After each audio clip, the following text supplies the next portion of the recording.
If you're not close to this woman, you would never know the extent of her wealth. And trust me, she's very, very wealthy. A few years back, I did a video where I recommended books for personal finance, how to save, how to invest, how to achieve financial success. And one of the books is The Millionaire Next Door. I also made a promise that I will come back and summarize each chapter.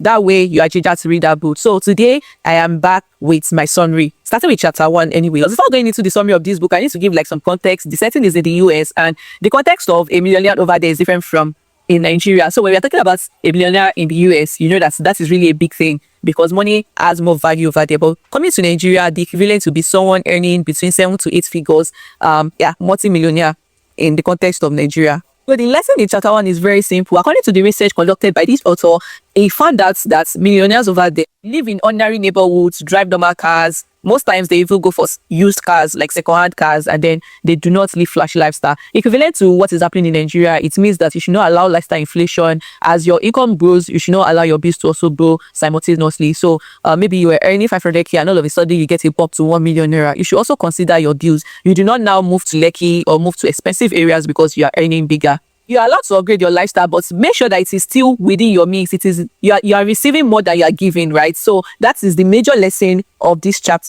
Another interesting finding made by this author is that most of these millionaires are actually self-employed. They are not the regular 9-to-5 boardroom executives. And it's actually very shocking. But if you are not new to my channel, you know that most of my videos on investments and savings are always hammer on income. If you are doing a 9-to-5, that should be your capital generator, not just, you should not have one stream of income, except that particular stream of income is paying sufficiently your bills and leaving extra for you to save enough. Talking about your salary as a capital generator, it means that you are channeling it into a particular investment which will generate like passive income for you, or you are using it to start a business that will generate extra income, or you are using it to upskill, maybe taking a certification or something that will actually increase your salary. I'm talking about self-employment. They are not the kinds of jobs that we rate, right? Like maybe a job in the office. This author was referring to jobs like plumbing, although those kind of jobs, they still pay well there. But here in Nigeria, we actually don't rate someone. So just on the I'm going to make an example of my mom's friend. She sells pomo, and I know that you're thinking that, oh, maybe all these roadside pomo sellers, but no.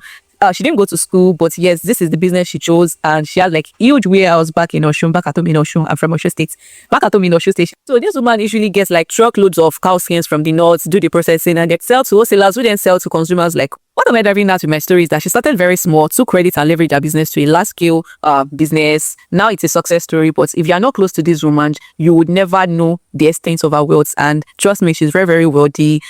She trained all of her kids. Some are already schooling abroad. Most of them are in private universities. And if, like I said, if you are not close to this woman, you would never know the extent of her wealth. She lives within her means.